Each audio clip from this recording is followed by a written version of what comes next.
शीर्षक है भटकती हुई आत्मा। तो चलिए बढ़ते हैं आज की कहानी की ओर। दोस्तों, जब रंजीत काम पर से अपने घर की ओर आ रहा था तो रास्ते में रंजीत के कदम आगे नहीं बढ़ पा रहे थे। तभी उसने दौड़ लगाना शुरू कर दिया, लेकिन कुछ दूर दौड़ने के बाद वो गिर गया। तभी उसके सामने एक हाथ आया जो उसे उठाना चाह रहा था। रंजीत को सिर्फ हाथ नजर आया, लेकिन वो हाथ किसका था उसको पता नहीं चल रहा था। वो खुद उठ गया और पूछा, तुम कौन हो? तभी उसे एक आवाज सुनाई दी जो कह रही थी, मैं एक भटकती आत्मा हूँ और मैं यहीं रहती हूँ। ये सुनकर रंजीत का दिल तेजी से धड़कने लगा। वो बोला, मुझसे तुम क्या चाहती हो? तभी उस आत्मा ने कहा, बहुत दिनों से कोई नौजवान नहीं मिला। तुम पहले नौजवान हो जिसे मैंने देखा है। तुम पर मेरा दिल आ गया है, इसलिए तुम्हारे पास आई हूँ। रंजीत ने कहा, मैं अपने गांव जाना चाहता हूँ, मुझे जाने दो।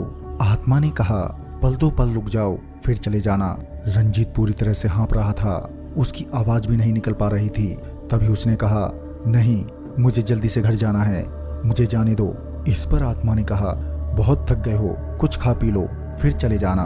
तभी रंजीत ने कहा, मुझे कुछ नहीं खाना पीना, मेरा पीछा छोड़ दो बस। फिर अचानक ही रंजीत ने बोला, मुझे पानी मिलेगा? आत्मा ने कहा, तुम बस हाथ बढ़ाओ। तभी रंजीत ने हाथ बढ़ाया तो उसके हाथों में खून से भरा मिट्टी का प्याला था, जिसे देखकर उसने वो प्याला फेंक दिया और बोला, मुझे पानी चाहिए, खून नहीं। इस पर आत्मा ने कहा, मैं सिर्फ खून पीती हूँ, इसलिए तुम्हें खून ही पिला सकती हूँ। अब तुमने खून फेंक दिया है तो मैं अब तुम्हारा खून पीऊंगी। जिसे सुनकर रंजीत पूरी तरह से घबरा गया और एक बार फिर से उसने दौड़ना शुरू कर दिया। लेकिन आश्चर्य की बात तो ये थी कि इतना दौड़ने के बाद भी वो वहीं था जहां से उसने दौड़ना शुरू किया था। उसकी समझ में नहीं आ रहा था कि अब वो क्या करे। उसने फिर से निवेदन किया कि उसके मम्मी पापा इंतजार कर रहे हैं, मुझे घर जाने दो। लेकिन आत्मा मानने को तैयार नहीं थी, वो रंजीत को जाने नहीं दे रही थी। फिर अचानक से रंजीत को महसूस हुआ कि उसके शरीर में कोई घुस गया है और उसे एक बार उठाकर पटक दिया और वो बेहोश हो गया। जब उसकी आंख खुली तो उसने पाया कि वो अपने घर में है। सभी उसके चारों तरफ खड़े थे। तभी रंजीत ने पूछा, मैं घर पर कैसे पहुंचा? पास में खड़ी उसकी मम्मी ने कहा कि सुबह में तुम आम के बगीचे में बेहोश पड़े थे, तो वहां से गुजरने वाले कुछ लोग तुम्हें उठाकर यहाँ ले आए। लेकिन सभी आश्चर्य थे कि रंजीत बेहोश कैसे हो गया और रंजीत की समझ में नहीं आ रहा था कि वो लोगों को क्या बोले कि रात में उसे एक भूतनी से मुलाकात हुई जिसने उसे उठाकर पटक दिया था। रंजीत चुप रह गया।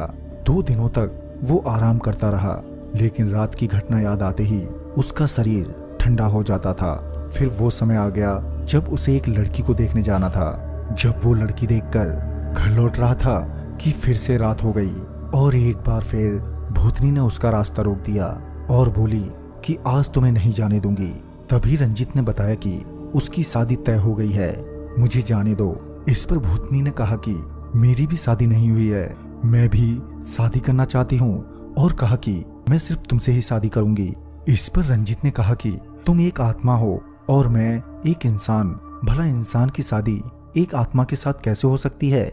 इस पर भूतनी ने कहा कि तुम्हें भी मरना होगा और मैं बहुत ही प्यासी हूँ और तुम्हें मेरी प्यास बुझानी होगी।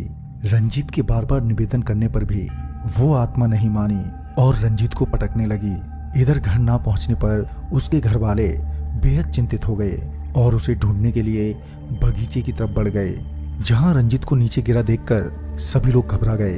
कि तभी सभी लोगों ने रंजीत को होश में लाया और रंजीत ने अपनी सारी बात बताई, जिसे सुनकर सभी लोग आश्चर्यचकित हो गए।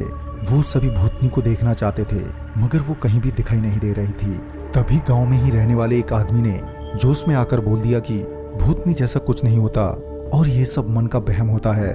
उस आदमी ने ये सब बोला ही था कि भूतनी ने उस आदमी को उठाकर पटक दिया। अब तो वो आदमी बेहद डर गया और सभी लालटेन लेकर घर की तरफ चल दिए।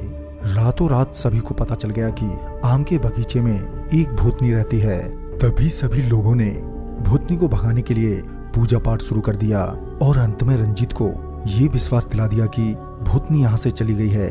लेकिन रंजीत को विश्वास नहीं हुआ और वो वापस दिल्ली लौट आया। उस दिन के बाद वो चुड़ैल रंजीत को कभी भी दिखाई नहीं दी। तो दोस्तों इस वीडियो में बस इतना ही। वीडियो आपको अच्छा लगा हो तो लाइक शेयर और साथ ही हमें कमेंट बॉक्स में जरूर बताएं। तो मैं आपका दोस्त राजकुमार जल्द ही मिलता हूँ एक नई वीडियो के साथ। तब तक के लिए बाय एंड टेक केयर।